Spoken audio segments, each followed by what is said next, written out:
말씀의 제목은 지키는 것과 사랑하는 것이라는 제목입니다. 요한일서 2장 3절에서 6절. 자, 제가 봉독할 때 살아계신 하나님의 음성을 들으시기 바랍니다. 우리가 그의 계명을 지키면 이로써 우리가 그를 아는 줄로 알 것이요 그를 아노라 하고 그의 계명을 지키지 아니하는 자는 거짓말하는 자요 진리가 그 속에 있지 아니하되 누구든지 그의 말씀을 지키는 자는 하나님의 사랑이 참으로 그 속에서 온전하게 되었나니 이로써 우리가 그의 안에 있는 줄을 아노라. 그의 안에 산다고 하는 자는 그가 행하시는 대로 자기도 행할지니라. 아멘. 네. 오늘 말씀은 이제 지키는 것과 사랑하는 것이라는 제목입니다. 한번 따라해보세요. 지키는 것과 사랑하는 것. 우리가 지난번에 말씀을 나눴던 내용은 그 지키는 것과 아는 것입니다. 우리가 안다는 것, 그거는 어떤 것을 지킬 때만 알 수 있고, 또 그 지키는 자는 알게 된다. 그렇지 않으면 안다고 하지만 지키지 않는 자는 하나님을 거짓말하는 자로 만들게 된다. 이제 그런 이야기를 했습니다. 오늘은 이 5절과 6절을 통해서 지키는 것과 사랑하는 것에 대해서 말씀을 나누겠습니다. 우리는 흔히 하나님을 사랑한다고들 많이 하잖아요. 하나님을 사랑합니다. 그 하나님을 사랑한다는 것이 우리가 말로 하나님을 사랑한다라고 하는 게 사랑이 아닐 수 있다는 거죠. 그 사랑한다는 것은 그분의 계명을 말씀을 지키는 것이다. 그리고 이제 그렇게 말씀을 지킬 때 사랑이 온전하게 된다. 그런 이야기를 하고 있습니다. 그 너무나 많은 사람들은 하나님의 존재 자체를 인정하지 못하고 있는 경우가 많고, 또 하나님이 계시더라도 나를 사랑하실까? 나 같은 것을 사랑하실까? 그 하나님의 사랑에 대한 의구심이 들 때가 많이 있습니다. 불신자들은 물론 하나님에 대해서 굉장히 부정적이죠. 하나님의 계시의 말씀인 성경 자체를 부정하기 때문에 더더욱 그렇습니다. 그러니까 하나님을 믿지 않고 하나님을 부정하는 그 이유 중에 하나는 성경을 믿지 않기 때문입니다. 하나님이 우리를 위해서 기록해 주신 하나님의 말씀을 전면 부정하니까 그건 하나님의 말씀이 아니다. 또는 그 말씀은 거짓이다. 그리고 인간적인 기준으로 볼 때 그것은 말도 안 되는 내용이다. 이런 식으로 평가를 해버리니까 하나님이 나를 사랑하신다는 건 고사하고 그분의 존재 자체도 감을 잡을 수가 없는 거예요. 하나님이 나는 이런 하나님이다라고 이야기를 했는데 그 성경을 안 믿어버리니까, 부정하니까요. 그 예를 들면은 최근에 만들어진 신이라는 책을 쓴 사람이 있죠. 리처드 도킨스죠. 동물 행동학자이고 진화 생물학자, 무신론자 대표적인 사람이죠. 근데 이 사람이 과학적으로 논증을 통해서 신이 존재하지 않는다는 무신론을 이제 폈습니다. 근데 그 중에 이런 내용이 있습니다. 구약 성경에 나오는 하나님은 틀림없이 허구에 등장하는 모든 인물 중에서 가장 불쾌한 인물이다. 그러니까 일단은 구약 성경에 나오는 하나님을 허구적인 인물로 묘사를 하고 그 가상에 만들어진 신이라는 거죠. 근데 그 중에서도 가장 불쾌한 신이라는 거예요. 그 이유가 뭐냐면 공공연하게 질투하고 옹졸하고 부당하고 용서를 모르는 권위적인 인물인데다가 복수심이 강하고 피에 굶주린 종종 말살자이며 여자와 동성애자를 혐오하며 인종차별주의자이며 영아를 살해하고 심지어 자식까지도 살해하는 인물이다. 이렇게 표현이 됐습니다. 겉으로 이렇게 들어보면 맞는 말인 것 같잖아요. 그런데 실제로 이게 전부 다 뒤집어져 있습니다. 성경을 너무너무 모르는 그런 모습이죠. 그러니까 지금 심지어 자식까지도 살해하는 인물이다. 이런 표현들을 봐보세요. 사실은 예수님을 그 외아들을 우리에게 희생한 그 하나님의 그 사랑이라는 것은 우리를 구원하기 위한 하나님의 가장 아픈 사랑의 절규이죠. 사랑의 고백이죠. 그런데 그것을 아주 악한 것으로 묘사를 하고 있어요. 그러니까 리처드 도킨스 이 사람이 성경을 제대로 읽었을까 과연. 그리고 영아를 살해하고 이런 표현 나오잖아요. 근데 성경에 나와 있는 영아 살해 이런 것들은 그 인간의 아주 잔인한 악의 표상이고 하나님이 제일 싫어하는 겁니다. 그래서 실제로 가나안을 완전히 정복시키고 진멸하는 이유 중에 하나가 자기의 자녀들을 신에게 불살라서 제물로 바치는 것 때문에 그것을 도저히 하나님께서 견딜 수 없어서 그 종족 자체를 다 죄에 대한 대가로 심판하는, 멸망시키는 일이었죠. 그러니까 죄의 값을 치르게 하는. 그래서 그러한 죄악이 전염되지 않도록 지금 코로나19처럼 전 세계에 퍼질까 봐, 그래서 인간이 잔인하게 자기 자식들을 살해할까 봐 그걸 금지하신 분이 하나님이세요. 그러기 위해서는 그 죄의 아주 근원과 씨를 말려야 되기 때문에 이제 그 가나안 종족은 완전히 이미 기회를 여러 번 줘도 안 되고 마지막 심판이 집행되는 게 가나안 정복 전쟁. 그러니까 그 종족이 완전히 몰살당하게 되는, 그것은 심판으로, 죄에 대한 결과로 이루어지는 거였죠. 그래서 그 원인이 바로 이제 가장 심각한 게 바로 유아를, 자기의 자녀들을 불살라서 바알신이나 다른 신들에게, 몰렉신에게 바치는 것을 하나님이 전 세계에 퍼지는 걸 막기 위해서 그 일을 한 거예요. 전염병 막듯이. 그러니까 성경을 너무 많이 모른 것 같아요. 그러다 보니까 하나님의 존재를 인정할 수가 없고, 그리고 그 하나님의 말씀을 모르다 보니까 말씀대로 살아보지 않으니까 하나님의 나를 얼마나 사랑하시는지를 전혀 감을 못 잡는 그 불행한 인생이 된 거죠. 그런데 이런 책이요, 발행된 지 2개월 만에 베스트셀러에 선정되고 한 해가 지나고 나서는 세계적으로 유명 100만 권이 넘게 팔리는 그런 책이 됩니다. 이런 현상이 왜 일어날까? 그 세상 사람들이요, 하나님의 말씀을 정확하게 알면요, 이런 책에 읽을 때마다 탁탁 걸려요. 아이고, 이거 오해했네, 이게 잘못 해석했네, 그냥 다. 근데 하나님 말씀을 전혀 모르는 상태에서 그 책을 읽으면 세상적인 논리로 맞네 이렇게 갖고 넘어가는 거죠. 굉장한 책이네 이렇게 착각을 하는 거죠.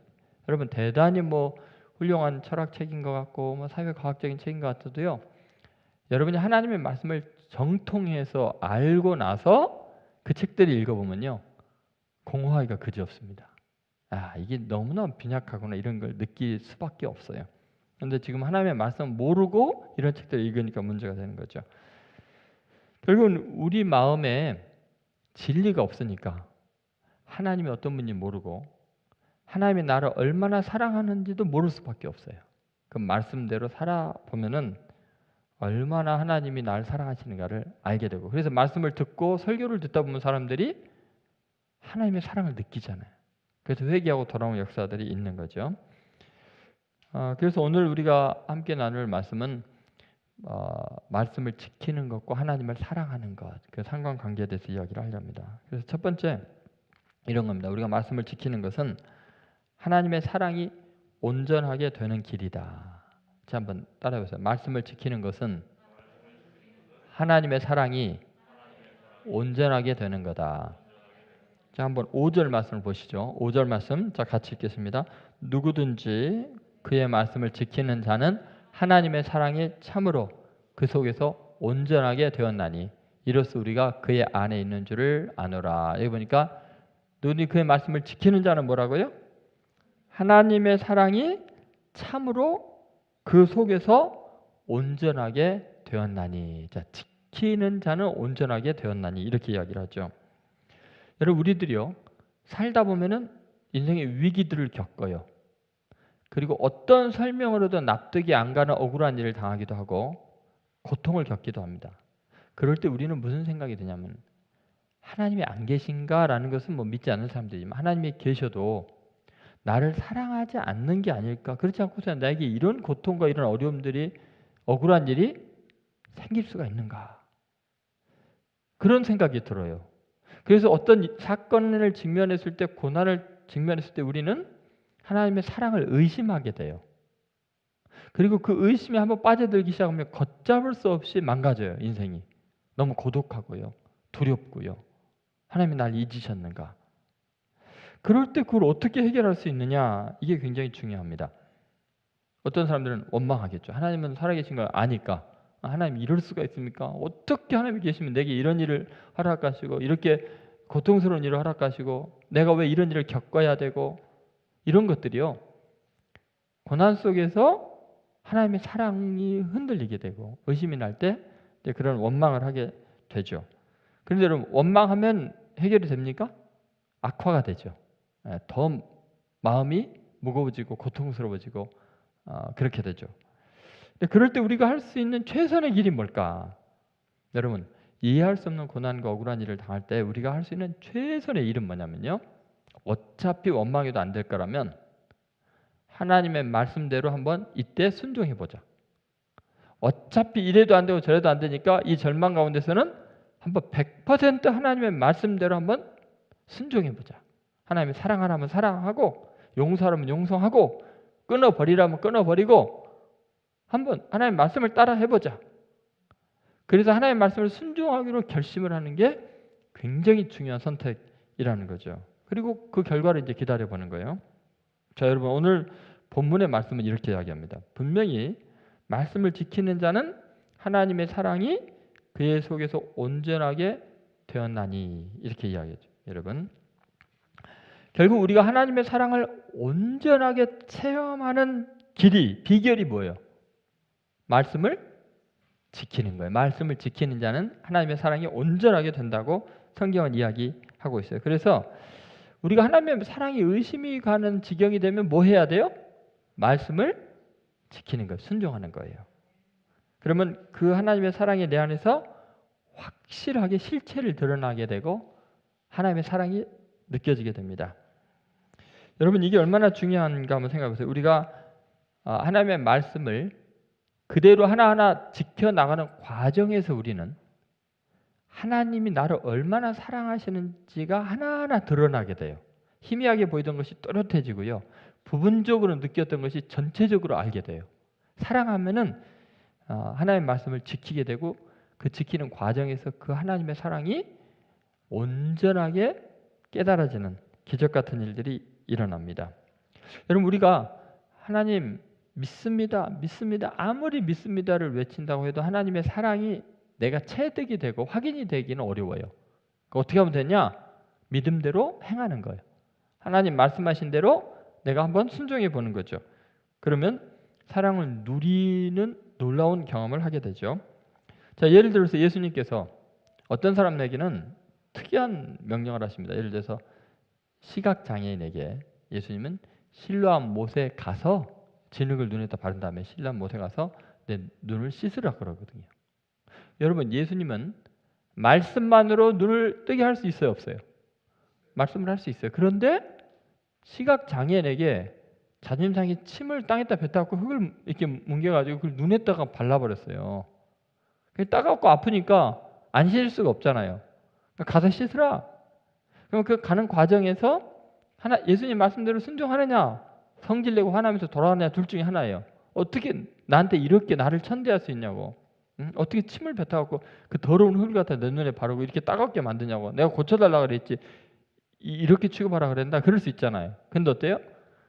말씀에 순종해서 가다 보면 뭐를 알게 돼요? 하나님이 자기를 얼마나 사랑하셨는지 그걸 알게 되고 맑은 눈으로 돌아왔다 그러잖아요. 여러분, 나아만 장군 자기가 원하는 방식의 나병이 깨끗하게 되는 비결이 있었죠. 그죠? 그냥 손을 얹어서 그냥 기도해 달라고. 그런데 기도 안 하고 뭐라 그래요? 사람들이 다 보는데, 적이 다 보는데 아람의 군대장군 이스라엘에 와서 강물에 가서 몸을 갖다 7번 담그라고 하니까 얼마나 창피해요. 적에 와서. 그래갖고 성질내서 그냥 가버리려고 했죠. 그러다가 어떻게 해요? 한번 순종 더 어려운 일 시켜도 안 하겠느냐. 가죽을 벗기라 그래도 안 벗기겠냐. 근데 뭐 씻으라는데 뭐 어떠냐, 한번 좀 해봐라. 그러니까 순종을 했더니 어떻게 해요? 깨끗하게 되다 하나님이 자기를 이곳에 보내셨다는 것을 알게 되고 하나님의 사랑을 알고 찬상하지 유일하신 하나님을 자기가 이제는 하나님만 믿겠노라고 그렇게 결단하죠. 그죠? 그러니까 순종을 하니까 하나님이 나를 생각하고 계셨고 나를 도와주고 계시고 사랑한다는 것을 순종을 통해서 아는 거지 내가 믿습니다라고 한다고 아는 게 아니라는 거죠. 그러니까 여러분, 우리는 그동안 하나님의 그 사랑에 대해서 의심을 할 때가 많았어요. 근데 결국은 하나님의 사랑을 우리가 체득하는 방법은 하나님의 말씀대로 순종할 때, 지킬 때 하나님의 사랑이 온전하게 되는 거예요. 여러분 믿습니까? 네. 그래서 우리는 주님의 사랑과 능력을 경험하게 되는 것은 결국 순종밖에 없어요. 그러니까 순종을 안 하니까 하나님의 은혜를 못 경험한 거예요. 예를 들어서 다니엘과 그 세 친구를 한번 생각해 보세요. 다니엘과 세 친구. 자, 그 세 친구들은 우상에게 절을 안 한다는 것 때문에, 왕의 신상에게 절을 안 한다는 것 때문에 그 하나님의 말씀을, 우상을 숭배하지 말라는 말씀을 순종하느니라고 어떻게 됐어요? 풀무불에 던져지게 되는. 근데 만약에 하나님의 말씀을 그냥 어기고 그 왕의 명령을 따라서 만약에 절을 했다면 고난이 없었을 거예요. 그죠? 근데 하나님의 말씀을 따라서 순종하는 바람에 풀무불에 던져지게 되는 극형을 당하게 된 고통스러운 상황이 돼버린 거죠. 근데 그렇게 순종했기 때문에 뭐를 경험해요? 불구덩이 속에서도 주님이 동행하시는 것을 경험하게 되는 거예요. 그리고 거기서 건져주시고 살려주시는 하나님의 보호하는 사랑을 경험하게 된 거예요. 만약에 그들이 하나님의 말씀대로 순종 안 했다면 절대로 그 하나님이 불 속에서도 동행하다, 불꽃이 너를 사리지 못한다, 이사야 43장에 있는 그 2절에 있는 말씀을 절대로 경험하지 못했겠죠. 그러니까 여러분, 다니엘도 한번 생각해 보세요. 하나님의 말씀대로 하나님께 늘 기도하는 그 하나님과 관계를 유지하는, 그래서 예루살렘을 향하여 난 창을 향해서 기도하지 않았다면 사자굴에 던져지는 일이 없었겠죠. 고난이 없었겠죠. 그런데 왕의 조서에 어인이 찍힌 걸 알고도 30일만 다른 신에게 뭐 절하지 말아라, 기도하지 말아라. 그러면 30일만 지켰으면, 왕의 어명을 지키고 하나님의 말씀을 어겼다면 어떻게 돼요? 고난이 없었을 거예요. 그런데 하나님의 말씀을 지키기로서 결단한 거예요. 그 결과 어떻게 됐죠? 사자굴에 던져졌어요. 그래서 죽었나요? 순종했기 때문에 사자의 입을 봉하시는 하나님의 능력과 자기를 보호하시는 사랑과 하나님이 자기와 함께 하시고 도우시는 것을 경험하게 된 거예요. 그러니까 무슨 말이냐면 하나님의 사랑, 하나님의 능력, 하나님의 은혜는 우리가 말씀대로 순종할 때 하나님의 살아계심을 경험하고 하나님의 사랑하심도 경험하는 거예요. 그냥 아무것도 안 하면 아무것도 안 일어나요. 순종하지 않으면 평안할 수도 있고 세상에서 잘 나갈 수도 있지만 하나님이 나를 붙잡고 계시고 내 모습을 보고 계시고 내 기도에 응답하시고 나를 보호하시는 사랑의 하나님이라는 것을 경험할 수가 없다는 거예요. 그러니까 여러분, 우리가 꼭 기억해야 될 것이 있는데, 어차피 고난 가운데 있고 힘들 때는 원망하느냐, 한번 말씀에 순종해보나, 둘 중에 하나예요. 그럼 하나님의 말씀에 순종하다 보면 하나님의 특별한 사랑을 온전하게 체험하게 되고 현실화되는 걸 경험한다는 거죠. 예수님께서 내 뜻대로 마옵시고 아버지의 뜻대로 되기를 원하나이다. 자, 내 뜻대로 되는 것이 너무 힘들고 아픈 거예요. 그죠? 벌거벗겨서 나무에 매달려서 죽임당해야 되는. 그런데 내 뜻이 아니라 아버지의 뜻대로 순종을 하기로 결단을 하죠. 그랬을 때 어떤 일이 일어나죠? 전 인류를 구원하시는 하나님의 놀라운 사랑을 현실화시킨 거죠. 그 외아들을 십자가 못 박아 죽이시는 이 하나님을 보면서 우리는 전 인류가 하나님이 나를 얼마나 사랑하시는가를 비로소 알게 돼요. 하나님이 세상을 이처럼 사랑하사 독생자를 주신 거예요. 예수님이 하나님의 말씀대로 계명대로 지키지 않았다면 하나님이 세상을 이처럼 사랑하사가 현실화되지 않는 거예요. 우리가 느낄 수도 없고요. 예수님도 아버지께서 자기를 얼마나 사랑하시는지 알게 된 게 자기가 온전히 순종했을 때 죽음에서 부활시키는 하나님의 능력을 보면서 역시 아버지는 내 아버지, 나를 사랑하시는구나, 나를 버리지 않으셨구나, 그것을 다시 한번 확인하게 되는 거죠. 그러니까 여러분, 하나님의 사랑이 온전하게 우리 안에서 이루어지려면 뭐를 통해서 온전하게 실체화되느냐? 우리가 말씀을 지켜야 되는 거예요. 근데 우리는 하나님 말씀과는 상관없이 살고 말씀과는 거꾸로 살면서 왜 하나님 나를 사랑하지 않느냐고, 왜 내게 이런 일이 일어나냐고. 아니, 그런 일이 일어났으니까 한번 거기서 말씀 지켜보라고 한번. 그럼 하나님의 사랑을 실제적으로 경험할 텐데 거기서 멈추면 억울하다는 거예요. 이때야말로 하나님께 사랑을 고백하고 말씀대로 지키는 순종의 여부를 하나님께 보여줄 수 있고 하나님의 특별한 사랑을 경험할 수 있는 기회인데, 거기서 절망하고 포기하면 고난만 당하고 끝나는 거예요. 이제 그때부터 말씀을 진짜 지키는지 안 지키는지 하나님이 보려고 하고 있는데 거기서 포기해요? 시작도 안 하고? 그러니까 여러분, 말씀을 지키는 것이 하나님의 사랑을 경험하는 거죠. 자, 예를 들어 볼게요. 가끔가다 뭐 선물을 여러분이 받을 때가 있죠. 그런데 어떤 선물이 왔어요. 근데 난생 처음 보는 선물이에요. 너무 투박한 것 같아요. 그리고 뭐에 쓰는지 모르겠어요. 도대체 이걸 왜 나한테 보낸 걸까? 화가 나서. 나는 뭘로 보고 이런 걸 보내? 아무 쓸데없는 것을 집만 되게. 그걸 만약에 처박아 뒀다고 생각해 보세요. 그런데 그 안에 설명서가 다 있었어요. 근데 자기가 모르는 거라고, 자기가 경험해보지 않고 다루지 않은 거라고 해서 전혀 무의미하다고 생각하고 도대체 나한테 이런 걸 왜 주는 거야 하고 화를 낼 게 아니라 설명서를 자세히 읽어보고 그대로 실천을 하면, 그 설명서대로 따라서 하게 되면 자기가 모른 만큼 완전히 새로운 세계, 새로운 선물, 나를 얼마나 배려하고 생각해서 이렇게 좋은 걸 내게 꼭 필요한 걸 줬구나라는 걸 알게 된다는 거예요. 여러분, 이게 뭘 제가 상징적으로 이야기하냐면, 자, 우리의 인생에는 내가 얘기하지도 않고 원하지도 않았던 사건들이 일어나요. 어떤 절망적인 사건이, 어려운 일이나 힘든 일들이 일어나요. 그때 우리는 그것을 하나님의 섭리 안에서 하나님의 나에게 준 선물로 바라봐야 되는데, 도대체 왜 내게 이런 불필요한 경험을 하게 하시고 나를 왜 이렇게 괴롭히고 힘들게 하시니까 하나님, 나를 사랑하신다면 이러시면 안 되죠 라고 할 게 아니라 어떻게 해야 돼요? 설명서를 읽어봐야죠. 하나님의 말씀대로 한번 살아보는 거예요. 조립을 해보는 거예요. 그냥 그 순간순간 고통스러운 순간에 뭐 하는 거예요? 하나님의 말씀을 그냥 경험해 보는 거예요, 한번. 그래서 한번 이 지경인데 내가 이 상황을, 이 사건이라는 선물을 어떻게 받아들이고 해석해야 될지 모르겠는데, 그리고 하나님 말씀대로 제가 반응하겠습니다. 그대로 그 순간 그럴 때마다 원수를 용서하라면 용서하고, 이웃을 사랑하라면 사랑하고, 기도하라면 기도하고, 기뻐하라면 기뻐하고, 감사하라면 감사하고 한번 해보겠습니다. 그래서 하나님이 어떻게 내게 역사하시는가 보겠습니다. 그러면 우리가 뭘 경험해요?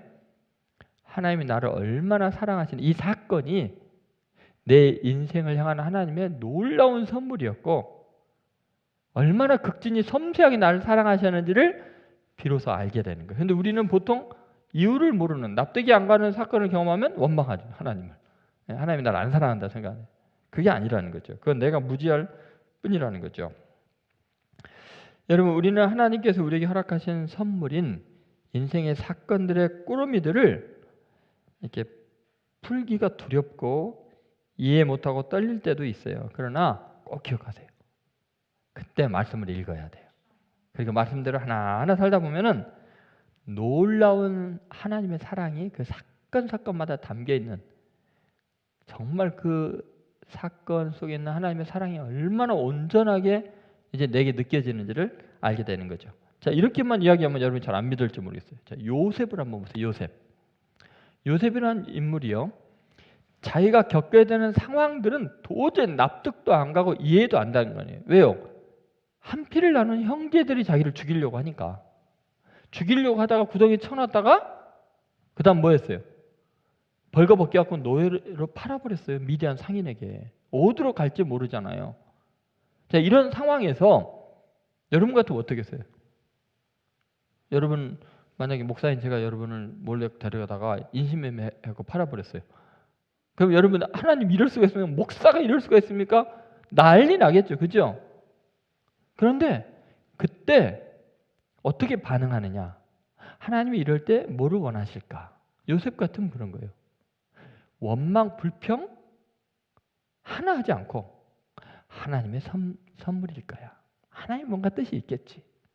그리고 감사함으로 긍정적으로 산 거예요. 노예로 팔려갔는데 보디발 장군의 집에서 얼마나 열심히 긍정적으로 살았어요. 예? 어차피 인생은 혼자인데 뭐 언젠가 부모님하고 떨어져야 되고 형님들하고 떨어져 사는데 좀 일찍 하나님의 때려 놓으셨나 보다. 아니지, 애굽이라는 이 발달한 문명 속에 나를 유학 보내셨구나. 하나님이 유학 보내는 방법도 참 가지가지다. 형들이 날 노예로 팔아갖고 우여곡절 끝에 이곳 오다니 하나님 감사합니다. 뭔가 이 뜻이 있겠죠. 그럼 어떻게 반응하느냐? 말씀대로 반응하는 거예요. 끝까지 선을 행하고 이웃에게 친절하게 대하고 사랑을 베풀고, 그리고 최선을 다해서 살고 자기의 주어지는 환경에서 남을 어떻게든 도와주려고 애를 쓰고, 그것이 하나님의 뜻이잖아요. 그죠? 항상 기뻐하라. 항상 기뻐하라. 노예로 팔렸는데 기뻐하래. 쉬지 말고 기도하라. 억울해도 기도하래요. 원망하지 말고.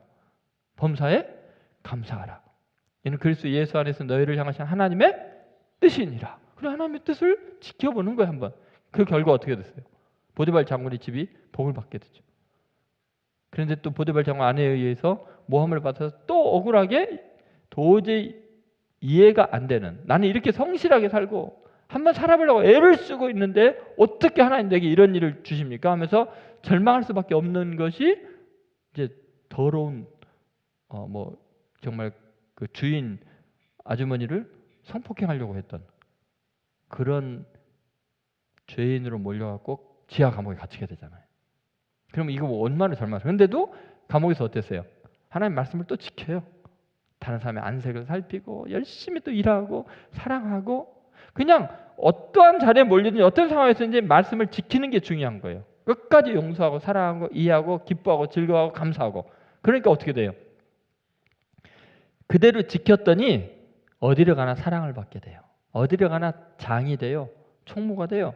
그리고 결국은 어디로 가죠?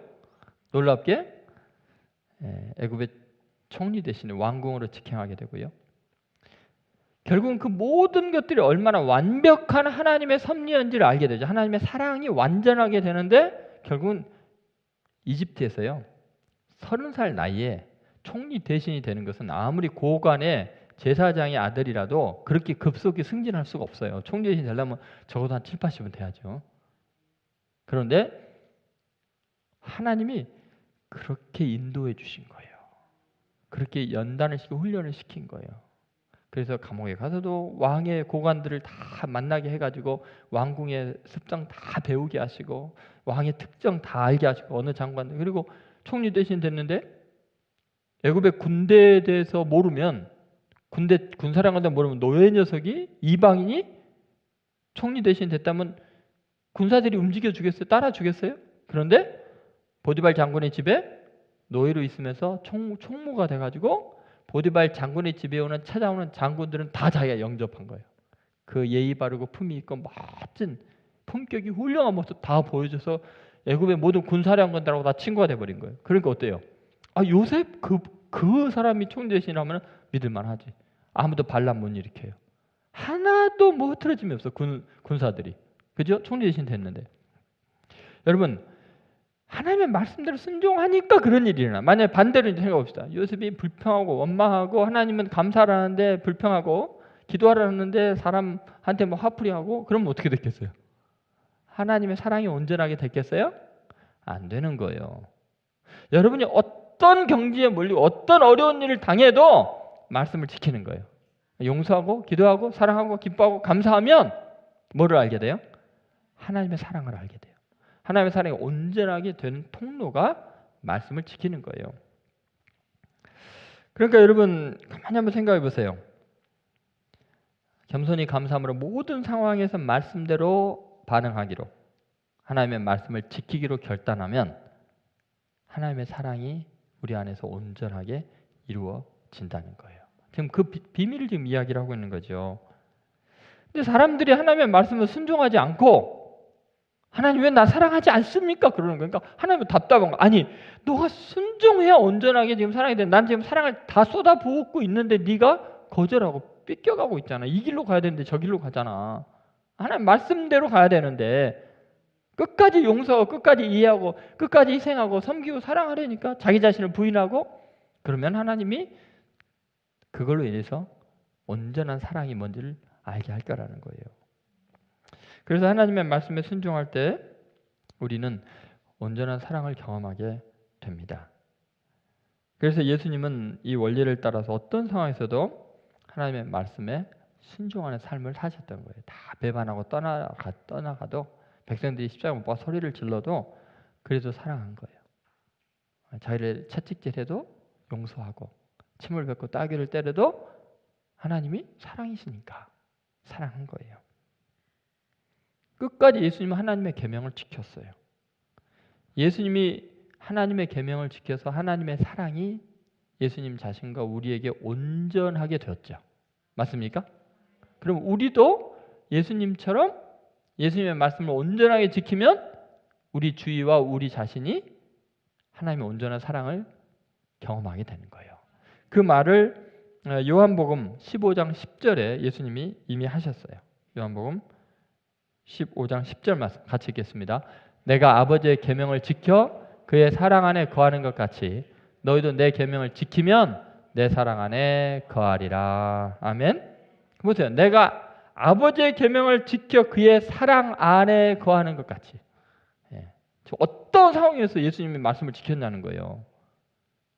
그 고통스러운 상황 속에서 하나님의 말씀을 지키니까 하나님의 사랑 안에 거하고 그 사랑을 온전히 드리는 것처럼 어떻게 해요?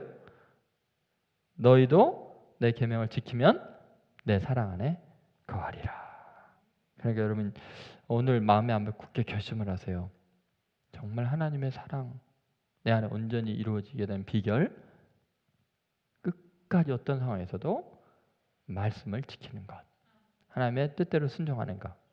그럼 여러분 어디에서나 여러분은 하나님의 사랑을 온전하게 드러낼 수도 있고 체험할 수도 있고 누릴 수 있는 줄로 믿습니다.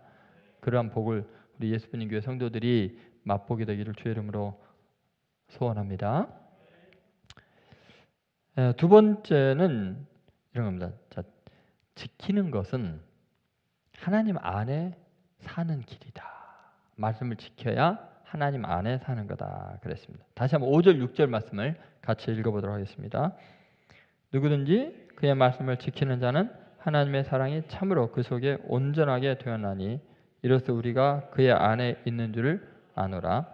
그의 안에 산다고 하는 자는 그가 행하시는 대로 자기도 행할지니라. 이렇게 나오죠. 여기 보니까 이로써 우리가 그의 안에 있는 줄 아노라. 자, 말씀을 지키면 하나님의 사랑이 온전하게 되고 이로써 우리가 하나님 안에 있는 거, 그분 안에 있는 거를 알게 되는 거죠.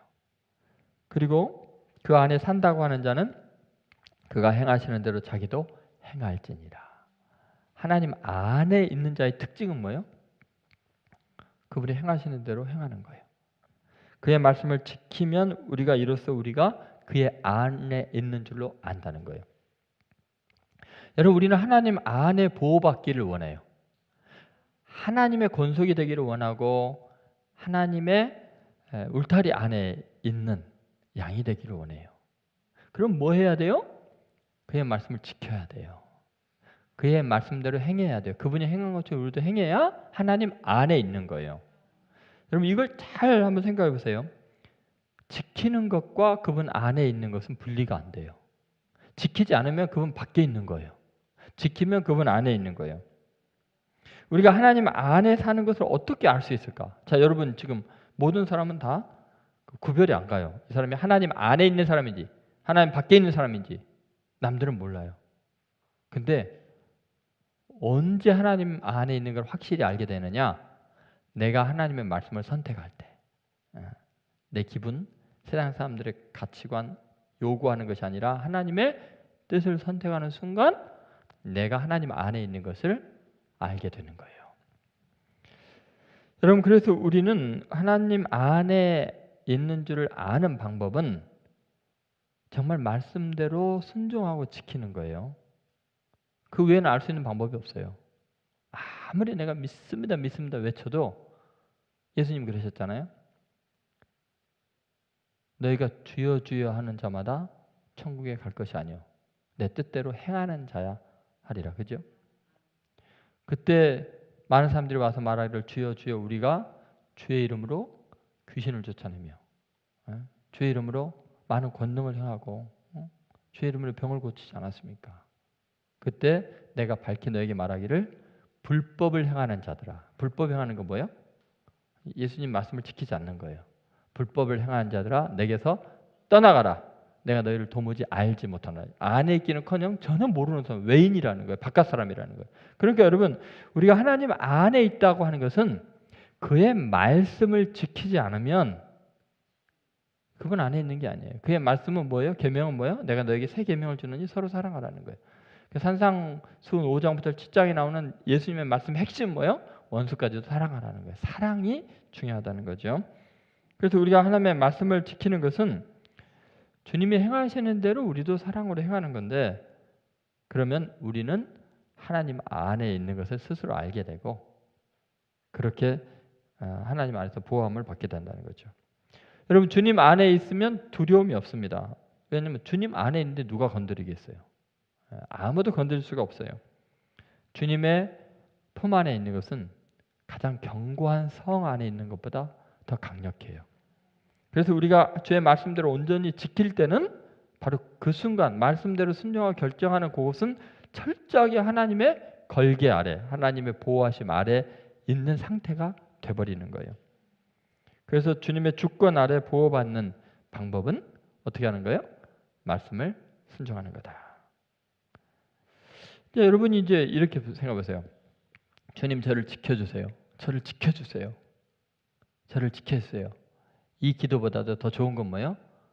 말씀대로 순종하겠습니다. 말씀대로 순종하면 바로 하나님 안에 있는 게 돼버리는 거죠. 그러니까 여러분 주님의 말씀의 레일을 따라서 가야 탈선이 안 되고 안전한 거예요.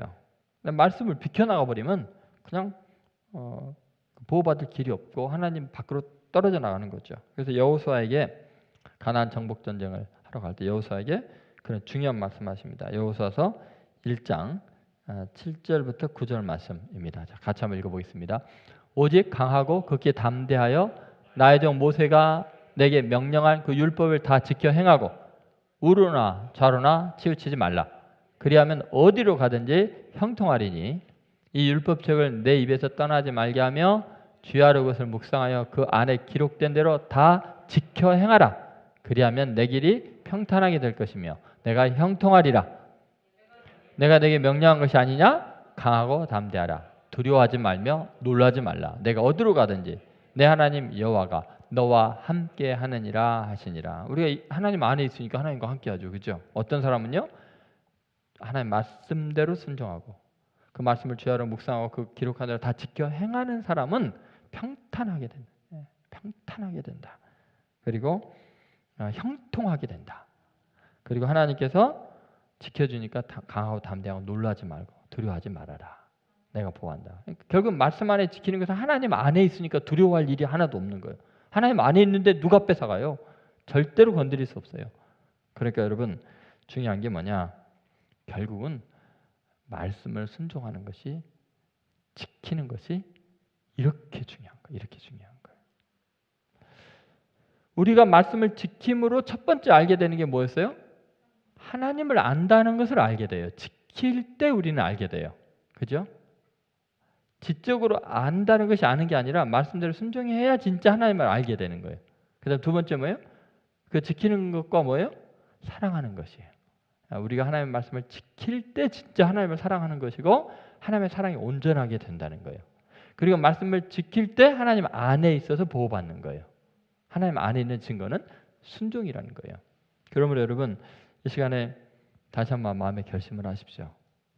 그동안 내가 그렇게 많이 하나님을 안다고 하는 것 지적인 교만함에 그쳤다는 거예요. 그건 하나님과 아무 상관이 없는 암이었고, 그리고 내가 하나님의 사랑 그걸 정말 깨닫는 길은, 온전하게 되는 길은, 현실화되는 길이 뭐예요? 지키는 거다. 말씀을 지키는 거. 오늘도 귀한 진리의 말씀으로 저희가 하나님의 사랑을 온전하게 하는, 체험하는 방법을 알려주시고 또 우리가 주님 안에 안전히 거하는 길을 알려주셔서 감사를 드립니다. 하나님, 오직 주께 묶여진 삶으로 주의 말씀에서 한치도 벗어날 수 없고 좌로나 우로나 치우칠 수가 없는 그런 인생이기에 주님의 사랑이 온전하게 이루어지고 주님 안에 거하게 되는 줄로 믿습니다. 그동안 하나님, 주님의 사랑을 의심했던 죄를 용서해 주십시오. 불안하고 초조했던 죄악을 용서해 주옵소서. 이제는 주의 말씀을 묵상하고 그 가운데 기록한 대로 다 지켜 행함으로 말미암아 우리가 하나님을 알게 되기를 원하고 하나님의 사랑이 온전하게 이루어지기를 원하고 늘 하나님 안에 거하는 남은 생애가 되게 하여 주옵소서. 이제 주님의 품 안으로 뛰어드는 방법을 알려주셔서 감사합니다. 주님의 사랑을 누릴 수 있는 방법 알려주셔서 감사합니다.